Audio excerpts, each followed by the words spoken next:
Hey, everybody, and welcome back.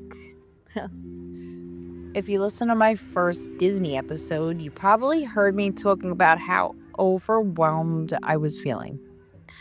The crowds, the heat, the noise, the constant stimulation, the planning, the walking. Honestly, Disney can feel like one giant nervous system test.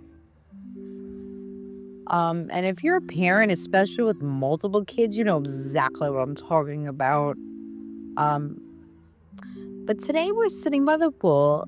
It's about 9 o'clock at night, and the kids are swimming, laughing, having the time of their lives pretty much. And we just finished a really good day at Animal Kingdom. And I found myself thinking, like, wow, this trip is not going the way I actually expected it. And for once, I mean that in a good way. Because before we came here, I was freaking nervous. Not normal vacation nervous. I was nervous because my system has been through a lot lately. Between my family stress, health worries, parenting, life, marriage, work anxiety, there have been plenty of reasons for me to feel overwhelmed. So I honestly expected Disney to push me over the edge. But instead, I found myself surprisingly present. Not perfect, not floating around in some magical state of zen, obviously, but trust me, my kids are still 6 and 9 years old, and there have been complaints. There have been meltdowns, moments where little legs are tired and nobody wants to walk another step. Snack emergencies, bathroom emergencies, she touched me emergencies, and approximately 17,000 requests for things I absolutely was not planning to buy. I mean, we had to push Olivia um to the park just to get to the stroller section in a wheelchair because she was just burnt out before we even walked into the park. So that was funny. So it hasn't been perfect, but somehow it's been different. I guess different for me at least. One thing I've been thinking about is how hard Disney really is for families in general. Like, let's be honest. I mean, it's expensive, it's crowded, it's hot, depending on when you go. It requires planning, and sometimes it feels like if you want the full magical experience, there's another upcharge waiting around every corner. And that is the truth. And I understand why families struggle with that because money doesn't grow on trees. Many families save for years to take trips like this. Some families never got the opportunity to go. And that reminds me, I would say about an 80-year-old man today with a pin saying it was his first Disney trip. First time ever. So it just made me think, like, imagine waiting that long to go somewhere that you've wanted to be or go for your entire life. Possibly. I don't know. I don't know the man at all, so. But it just had me thinking. And, that's something I don't take for granted. I feel so blessed that I'm able to be here. And I think it's important to talk honestly about it because social media will show you the perfect castle photo, the smiling family, the magical fireworks, what you don't always see in the budgeting, the exhaustion, the planning, the stress, the sunburn, the child who decides they hate every food in existence. Excuse me if I'm getting a little much here. Or the parent who's silently calculating how much money was spent on snacks. I'm not going to mention any names. And yet, despite all of that, here I am, still enjoying myself and enjoying, actually enjoying myself. And what surprised me is because I started wondering what's different.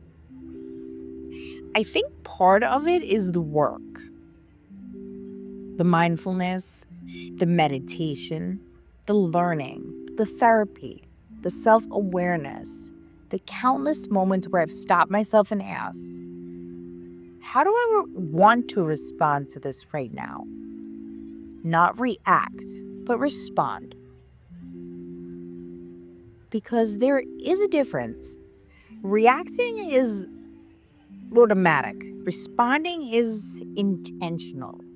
And I think that one of the biggest lessons I've learned this year was that. I mean, we don't always control what happens around us, and we can't. But we can slowly learn how to create a little space between what happens and how we respond. And that gives us the power. Now, for me, binaural audio meditation have been huge.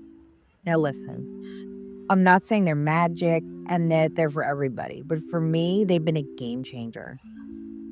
Because they've slowly helped me slow down enough to notice what's happening inside of my own mind, to notice my anxiety before it takes over, to notice the frustration before it explodes, to notice fear before it starts running the entire show. And here's what I realized. The work doesn't usually show up when you're sitting quietly meditating. It shows up later. It shows up when your kid is having the meltdown, when you're exhausted, when somebody cuts you off in traffic, when you're standing in a 45-minute line in 95-degree heat. That's when you discover whether the work is actually working.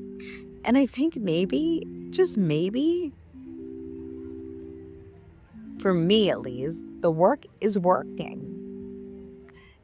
Not because I'm suddenly calm all the time, not because I never get frustrated, because of course I do, and not because I have everything figured out, because who does? But just simply because I'm noticing, because I'm pausing, I'm recovering faster. I'm choosing differently more often than I used to. And honestly, that's enough.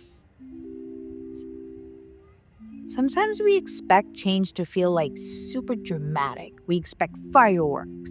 Wake up one day and become a completely different person. Blink of an eye, magic button, whatever. But real growth doesn't work that way. It's quieter. It's slower. It's almost invisible.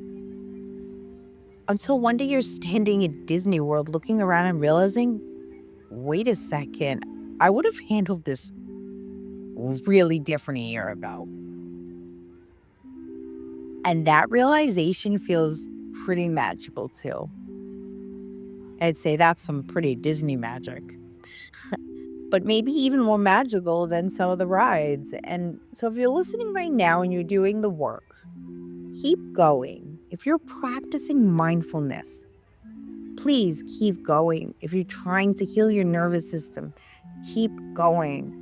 If you're trying to become more of a patient parent, person, a human, spouse, keep going. Even just a more peaceful version of yourself. Don't stop, because change is happening, even when you can't see it. And one day, you'll find yourself in a moment that used to overwhelm the shit out of you. And then you'll realize you handled it differently, better. And that's when you'll know.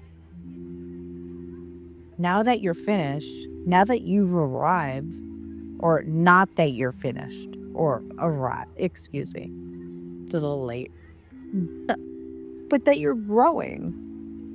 And that is so worth celebrating. So thank you for spending a little bit of your day with me, and go hug your family. Take a deep breath. Watch the sunset. Listen to laughter. Take the picture. Enjoy the moment. Because life is precious and none of us really know how much time we get. So let's stop waiting for everything to be perfect before we allow ourselves to enjoy it. Guys, you got this. And I'll talk to you next time.